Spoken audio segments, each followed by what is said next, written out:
that way, or I'm not sure what we're going to see. All right, they're getting started. As you see right now, we're going to get everybody synced up here in a little bit once we get to it. 1-1, 1-2, World 1, we really don't have much more to explain. If you've been watching our tournament this whole time, you should pretty much know what we're looking for right now. I'm seeing a lot of big strats coming out here. Xerox is the only one. We already know Xerox is going to be going for small fire and 1-4 dash. Yeah, everybody else though grabbing their early bigs, and which I totally agree with. I mean, I think it totally makes sense that that at this point in the tournament, everybody is going for safe strats that only take off about a second on their time. All right, so one of the things I want to point out, too, is we were getting to a lot of our preview stuff. Mammaru has been a consistent runner so far in this tournament going against Xerox. They've improved their time every single run in the tournament, working their way down to sub-20. Xerox is definitely one of the more consistent runners that we have here as well. He plays small fire to perfection, if you ask me, Dash.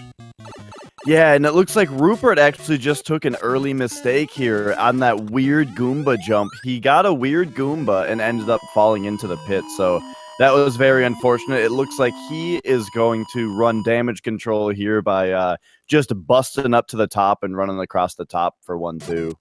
But I will say, with early problems coming through, as we saw last time with Roopert, one mistake makes all the world of a difference. In Roopert's case, 3 frames worth of a difference. Yeah. Yeah, Rupert's last race, if anybody missed it, definitely go back and check it out. It was one of the best races of the tournament so far. Just lots and lots of ups and downs, and then all ending in a 3-frame difference. It was insane. Absolutely go back and watch the VOD. Just a fantastic race. One of the all-time greats. Now we're going to see Xerox come in here. He's going to get through. He gets the good back Bowser. Xerox kind of has a manip that he does to guarantee the backwards Bowser, but you can see he's tied up with Maru now. But now we're in that small fire state. Xerox is going to have to grab 2 power-ups. Dash, are you able to explain small fire? Yeah, so essentially, when you hit Bowser and the axe on the same frame, the game has time to reduce your HP down to 1, like Small Mario, but it doesn't have time to make the Mario small, which kind of reverses the polarity on Big Small. So what you end up doing is spawning as a very vulnerable Big Mario, who can grab a mushroom and become strong Small Mario, and then grab firepower, so now you're small Fire Mario. And that gives you the benefits of having firepower, as well as having a small Mario hitbox. The downside is just that it takes a little bit of time to set up, and now if you get hit, becoming that Biggie Smalls vulnerable Big Mario is a very dangerous place to be in a race. It's a very fun glitch to have, and especially if you can maintain small fire. Like you'll see on 2-2 here, it creates a little bit more of a window for you that you don't get with the Big Mario, where you're going to be blasting through with the advantage of the fire and the small hitbox. So we'll see how it plays out. The big thing is Xerox has to watch out for damage, where you get a little bit of a breath of a small hitbox with large. Now you got that large hitbox with only 1 hit to kill you, as you explained. So all of our runners getting through, Xerox and Maru getting through 2-2 very easy. ZZZ not far behind. Roopert had to re-up his power-ups after taking a hit in 1-4. But again, he's not that far behind. We are very, very early in this race. Yeah, and so far so good on 2-2 for Roopert. It looks like also Roopert is going for a duck swim, even though he's Fire Mario. So one thing you can do in the water in this game is if you initiate your swim while ducking, you are duck swimming. The game doesn't have a animation for it, so it just looks like you're regular swimming. But Mario's, the top half of his hitbox is not active because he's ducking, and you can't shoot fireballs if you do that until you land again. So that's why you might see somebody with firepower swimming and not shooting any fireballs, but their head is passing right through stuff from under. That's what's going on there. All right, you can play Duck Hunt or you can play Duck Swim. You've got all sorts of ducks here in Mario. All right, 2-4. We're going to see Xerox take that beautifully, go through. The elevator jump there is really the challenge of 2-4. Sometimes you can lose your input and not get the duck. You have to maintain the duck and get around the fireball in order to get through there optimally. These runners make it look very easy, but it is very much not easy. Absolutely. So going into 3-1 here, the platforming is getting a little tough. Really, the first half of the game, as I always like to say, teaches you the game, shows you the different enemies, shows you, different ways to get around in there, where to collect power-ups and what things do. It's the second half of this game where you're going to see a lot of the difficulty ramp up. These guys are going to fly through this for the most part, and then World 5 and World 6 is going to be the tester, where, as we've seen throughout this tournament, really decides the races, how well you get through 5 and 6. Yeah, and as far as difficulty ramping up, ZZZ actually just took his first hit. The stairs at the end of 3-1 are a really tough section of the game where there's these two Koopas on the stairs that make it really tricky to get up the stairs fast without getting hit, especially because 3-1 is one of those levels that, if you do optimally, ends with a 7 on the timer. But if you get a 6 on the timer, that wastes 2.5 seconds of watching fireworks. So you're really pressured to get up those stairs really, really fast, so you don't end up with a 6 on the timer. And for those of you who don't know, fireworks are the worst thing in the game. If the game timer ends on a 6 or a 3 or a 1 in the singles digit, you get fireworks corresponding to that time. As Dash explained, it loses time. Obviously, we're speedrunning. Losing time is a bad thing. Yeah, it is worth noting that one firework doesn't lose any time. You're really just looking out for the 3s and 6s. So everybody getting on. They're now into 3-4 for Xerox and Mammaru. And again, you're going to see some of these Potaboos go through. Where Mammaru had to wait, Xerox was able to kind of power through some of the lower shots that you have here. So you'll see, yep, Xerox kind of pretty much knows where he is on the frame roll to be able to challenge those. Either that or he just YOLO'd it, but he is through. And these two are neck and neck. Meanwhile, on the other side, ZZZ is getting through 3-4, but Roopert is, again, not far behind. I feel like I say this in every single Roopert race. He is just not far behind. He is close enough where, again, another mistake by ZZZ and Roopert could overtake him. For sure. And now Mammaru and Xerox are both on 4-1, just a nice casual stroll of a level. Almost right in sync here. I mean, they are like 4 Mario blocks apart. Getting absolutely through. Like I said, 4-1, as we've always known, is one of the easiest levels, especially in the 8-bit version. In All-Stars, they fixed the hitboxes on the piranha plants, so it's a little bit more challenging, but for the most part, even with fire, get through 240, get out of here. We're now into 4-2 Dash, which is the most infamous level in Super Mario Bros. Speedrunning history, as noted many times in popular YouTube videos, but we're not going to see the infamous wrong warp, as these guys, top or bottom, looks like Mario's going bottom, as is Xerox. I love it! Double bottom! I'm all about the bottom route. It's one of the most fun levels in the game. I am team safety all the way. Give me that top route. Let me get through there nice and easy. ZZZ is going bottom as well. Roopert, the last one. I think Rupert's going to be going top route depending on how far behind he is. I don't think he's going to challenge, but as we've found time and time again, these guys love to prove me wrong. Yeah, I do anticipate Roopert going top route here. So 4-3. There's a little frame rule save in here. I'm going to try to explain it the best I can. Dash, if you know that I'm wrong, please correct me. We're looking at Sky Boots. If you hold right the entire time and you hit correctly on the correct pixel, you actually save a frame rule by how quick Mario gets there a little bit quicker to the exit. That's the only way you can really save the maximum frame rule in 4-3. I'm not familiar with enough to say if anybody got it, but that is the key to 4-3 right there. We're on to 4-4, which is going to be the first of our maze levels, Dash.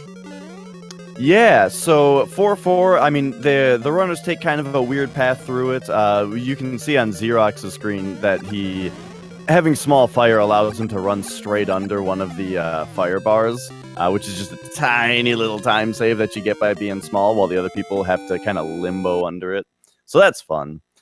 But otherwise, really, this is a level that just has a very intimidating Bowser at the end, since there's just so much business at the front of the bridge that if you get a forward-walking Bowser, you have to really cram yourself up against the Potaboo to shoot him safely without getting hit. And speaking of, Mammaru had a little bit of difficulty with that Bowser kill, so Xerox has now taken the lead, and actually a little bit heavier. Roopert having a little trouble with Bowser too, but he's through as ZZZ is getting through 5-1. 5-1's the last little breather that we have before we get to 5-2, where are these guys going to get the bullet shots? Looks like so far Xerox had a good one. Mammaru has to wait for a couple of them. He gets caught up in there. So that bullet bill's going to be a problem. He's going to despawn him, and then nope, still there. He's still got to be patient with that. That could be trouble. Yeah, the infamous 5-2 cannon is the whole deal with that is if you were to not slow down and you're trying to play the game 100% optimally, you leave yourself at the mercy of that cannon where it just might shoot you. So in races, you'll generally see people slow down just a tiny bit to see if it's going to shoot, and if it does, then that might cause some weird problems. Roopert just blasted right over the cannon. It looked like he went for it and did not get the shot. All right, 5-3 is also a gatekeeper. You've got these bullet bills where if you don't know the frame rule you're on, they could actually be very terrible. You've got a despawning platform where you got to bop the Goomba at the beginning of it right there. It's just a mess. And honestly, in my opinion, 5-4 is the toughest castle. I'd say even tougher than 6-4 if you ask me. Yeah, 5-4 I think is definitely the most difficult castle to get through without taking a hit. xeroxfiend we just saw take a hit. This is very precarious. Now he was big Mario that can't take a hit because of the small fire glitch. Ended up getting hit by a Podoboo. And one thing I didn't mention earlier is that the small fire glitch is ended once you die. So a death reverts you back to normal Mario status. There was a chance there that he could grab the power-up, which is extremely difficult to grab in 5-4, and reactivate the glitch on the Bowser. It doesn't just do 1-4, it works on all of them. I do have a chance, thank you, Roopert, to explain the strategy that you saw a couple of them use, the world-famous Roy L. Goodbar strat, where if you stand under that power block and wait till the timer says 92, you actually get the good bars, a good pattern for the fire bars to get through, which is a phenomenal race strat to come through. Yeah, absolutely. The fire bars in that level, if you don't do that, can line up and just gate you, where you just have to stand around for a couple seconds waiting for them to pass. So having to give up just a couple Mario seconds, which are only like 24 frames long, is much better than ending up having to wait several seconds in the tunnels. All right, so 6-2, we've got the Piranha Plant level where you're going to see these guys fly through them. These are well-calculated snipes. They have to know exactly where they're jumping and exactly where those fireballs are going in order to get through this optimally. Xerox is now going to have to play the rest of this race as Big Fire. He took another hit in 6-2. This is where kind of comfort level plays in for Xerox. He's playing with strats that he's not really used to at this point, Dash. That's one thing that you see a lot is as far as small fire goes, if you spend most of your time playing with small fire, it can be really disorienting to then have to think like, now I have to crouch jump here because I want the smaller hitbox and that kind of stuff. And it kind of goes right against what we see with someone like Roopert, where when he gets hit, he's played this game with small only strats so much that he's very comfortable being safe as small Mario until he gets his power-ups back at his leisure. All right, so I will say at this point, Xerox is shirking the power-ups. Not sure. He's going to wait till World 7 to grab them, if he's going to grab them. But the thing is now that we're running out of game, we're actually running out of power-ups too. This game is getting more difficult. You're getting less chances in order to re-grab. 7-1's really the last good place to get back fire. Yeah, there are no power-ups in 7-2. There's only one in 7-3. No power-ups in 7-4. None in 8-1. Like it, I mean, just levels and levels of no power-ups at this point. So, but again, this is where strategy comes into play with what you want to take for your path. Xerox, being a small fire runner, does feel comfortable running small, but he's going to have to do some more dodges, and he's only really going to lose, I think it's about 2 seconds on having to watch the bridge animation versus Mammaru in 7-4 being able to fire blast if he maintains power-ups. Yeah, the big thing about that we haven't really said is that firepower does save you time, because if you fire kill a Bowser, the victory fanfare begins immediately when you touch the axe. When if the Bowser is still alive, then you have to watch the bridge collapse and Bowser fall down, which takes about 2 seconds.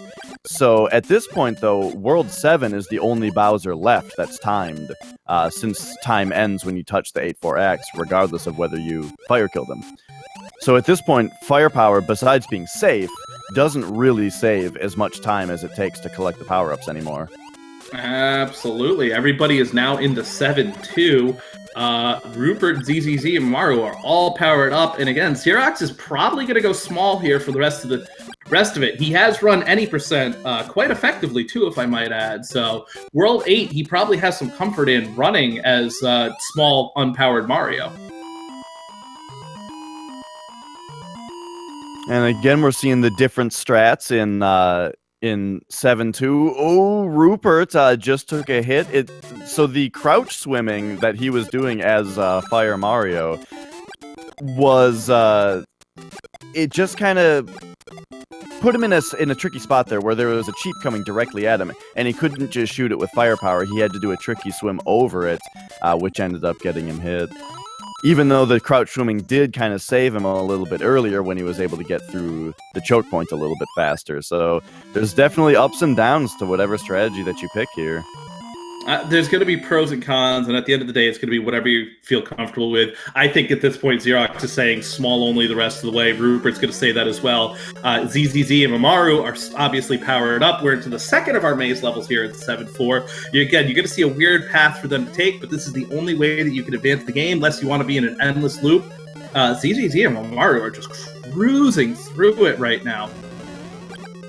So, beautiful fire kill. Mammaru has a bit of a bad Bowser, and they're absolutely through. In case you're wondering, ZZZ, looking at the timer, is ahead overall from everybody. The top race is off by about 3 seconds. Yeah, this is looking great. So ZZZ is coming into 8-1 with firepower, and that's a pretty big advantage since this level is made much, much easier to be able to get through. If you get through this level optimally, your timer says 200 at the end, and you can do it as small Mario, but it's much, much easier with firepower to just never have to stop holding right and run. All right, so we're going to see how aggressive both Roopert and Xerox are going to play this. Roopert is not going for the pipe jumps, neither is Xerox. They're not going to be looking for the optimal. Yeah, they're not going to try to despawn here, I don't think. Yeah, they don't get the Koopa, so they're going to have to go a little bit slower to get through. You see 200s on the board for ZZZ and Mammaru. They're going to be getting through 8-2, and this is really the tester of the game. 8-2 is kind of the last really big danger here with fire. Yeah, level 8-3 is made. The danger level on 8-3 is swung hugely by whether or not you have firepower. So 8-2 definitely is one of the longest, most difficult levels in the game, regardless of your power-up status. All right, so ZZZ and Mammaru getting through on the fire. Xerox, I'm gonna say it. He probably might go for the world-famous, renowned Xerox BBBB strat here, since it is named after him. Dash, do you want to take a gander at what those 4 Bs are? Well, at the end of this level, you've got these 3 Koopas right here in that cannon. One of the most difficult things to get through in the game, and Xerox developed this weird strat of bouncing, brushing, boinging, and bopping, or something to that effect. That just kind of manipulates the game's RNG to always line those Koopas up to behave a certain way, so that you can get through that part relatively safely, or at least predictably, and then also bounce on the Koopa at the very end of the stairs. That is just a faster way to deal with the Koopa that's on the stairs there.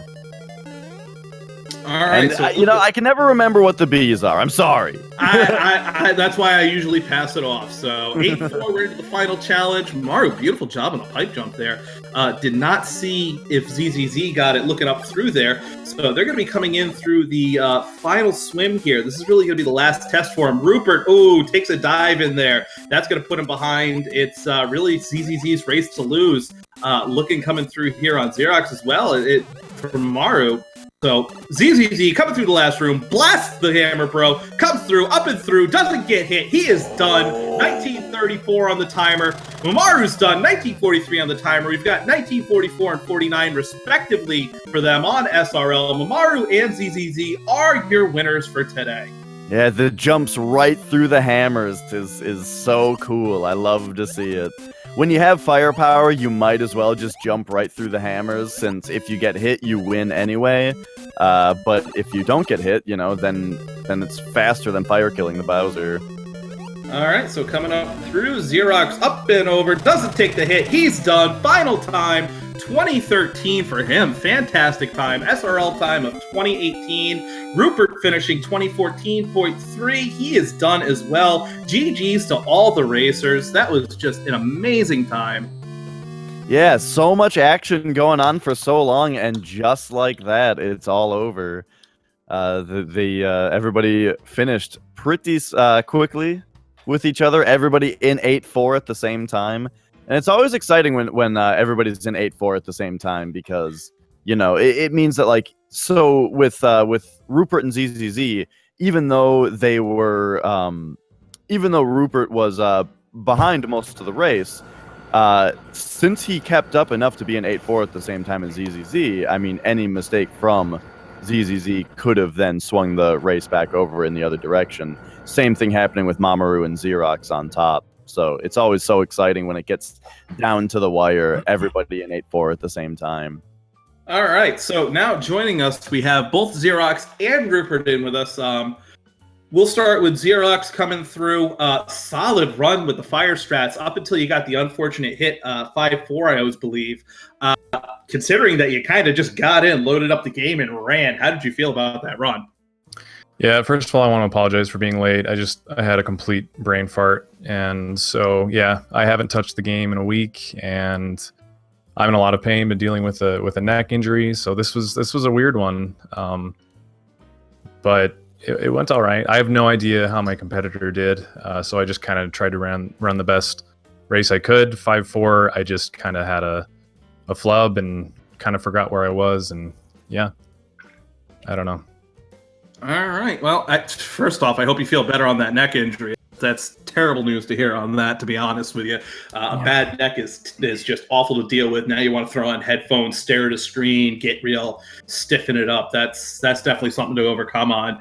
Roopert, fantastic run on your part.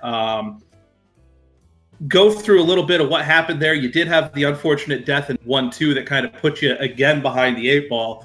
How'd the run feel for you? I mean, the middle part of the run went fine. The 1-2 thing, I got the unfortunate placement of the Goomba, and then I ended up in the pit there. I think I would have fared a lot better had I not had that death there. I'm actually starting to think I have some sort of an issue with my console, because I've tried like 8 different controllers and I still have issues with all of them. So, but basically what it was is it kind of ate my input there, and I just ran into the pit, or I slowed down. It slowed me down too much. So once that happened, I figured I had a pretty tough hill to climb on that. But after I got through that, a lot of it went fairly well. I got hit in 7-2. I got a bad cheap on that one. That was kind of a tough one to avoid. And then I ran off the edge in 8-4. But, I mean, overall, it was, aside from that early 1-2 death, it was an okay run. Yeah, it was definitely a pleasure to watch. I mean, with those with those few mistakes, you were still very, very close behind ZZZ the whole time. So always makes for a good race that way. All right, so looking on ahead, guys, unfortunately, this is going to be the end of the road for you, Xerox. And but the next 2 matchups that we see coming up, we've got the young upstart Marzo2 going up against Mammaru, and then ZZZ's award for getting past Roopert is none other than the number 3 time in the world with Supersonic as a race. What do you guys think about the matchups coming up ahead? Xerox, I'll start with you. Yeah, it's going to be good, man, either way, I think. All right, Ruben is the guy who's kind of the guy who put this all together. We have admins who are helping you out as well, but as the organizer for this tournament, ZZZ and Supersonic, Mars and Mammaru, you really definitely got some high tier competition at the end of this tournament.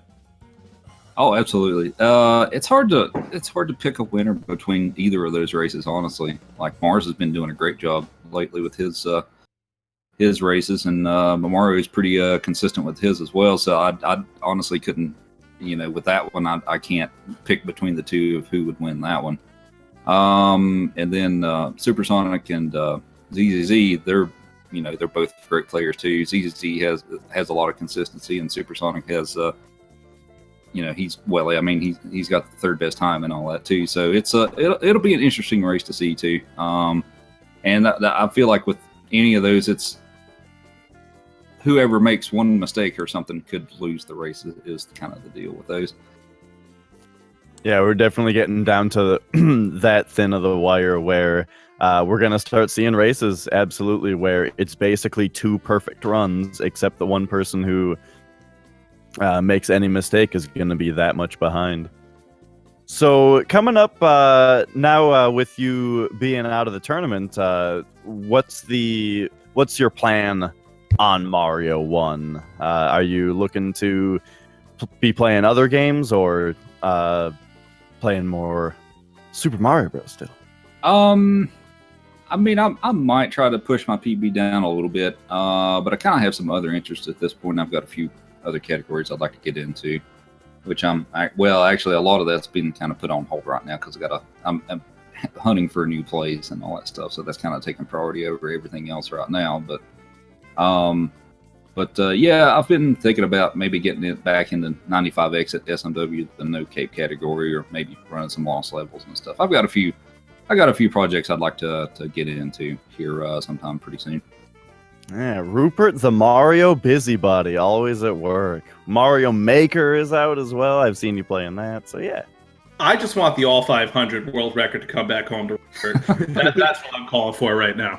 And I do have plans to continue that as well. I'd like to get a little more consistent at. Well, I have improved my consistency with lost levels. I actually did get a sub 40 the morning before the GDQ race, so that would definitely help me out. I'd like to get a little better or a little more consistent at SMW before I start doing serious attempts at that again, since that's closer to 4.5 hours. So, but I definitely have plans to get back into that sometime relatively soon, I'd say. All right, and what's next? What's up the pipe for you, Xerox? Doing a little more lost levels coming up here. Going to go after this small fire time a little bit more. I'm going back to school, so I'm gonna have limited time. But if I do find free time, I'll probably do like some second quest Warpless. I do want to do any % lost levels again. But yeah, I'm probably not gonna have a lot of time in the coming months. So I don't know. All right. Well, hey, it's great to go back to school. That is fantastic. I always champion improving IRL over being on the stream. We will always be here whenever you decide you want to turn on and go fast with the little plumber. And speaking of which, so that means don't forget to follow the runners and see all of their Mario and other exploits that are coming up, as well as following Speed Gaming for all the fun races. Absolutely. And at this time, I always like to thank Speed Gaming for helping us put on this tournament. They do a fantastic job. Mr. Broadstone was in today, the volunteer helping us out. Did a fantastic job, as always. I usually like to shout out Rupert for all the work that he's done, but he's right here, so I'm not going to put him over too much in front of him. And I don't want to boost the ego any more than it needs to. But at this point, we're going to look at final comments coming up through here. Xerox, we'll start with you. It's been a lot of fun. Kind of sad to be dropped from the tournament, but I made it pretty far. Feel pretty good, and just was happy to race with so many great runners. So it was fun. All right, Rupert. Final comments from you, sir.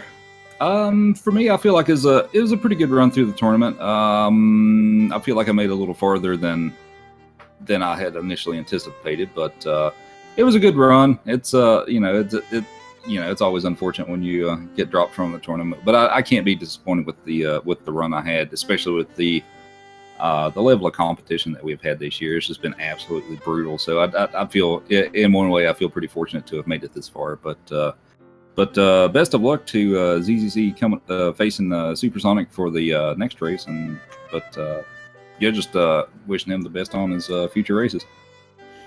Absolutely. And Dash, final words from you. Hey, I can only echo what everyone else says of thanks to everybody who's making this tournament happen because it's super fun. And again, don't forget to follow the runners. Absolutely. Twitch.tv/roopert83, twitch.tv/xeroxfiend, and I'm even going to say twitch.tv/DashRetro. Follow Dash. He is always fun to watch every single time. Oh, shucks. So that is going to do it for us today here. Like I said, we have nothing coming up the pipe left. We have 8 runners left. We're going to get these schedules coming out soon. We are coming down to the nitty-gritty. Follow all of the speed gaming channels to stay up to date to know when the next races are. For Xerox Fiend, for Rupert, I'll even say for mammaru339 and ZZZ, your winners here today at the Super Mario Brothers Warpless Tournament. For Dash Retro, I am the Elder Spork. You guys have a fantastic afternoon. We'll catch you next time. See you later.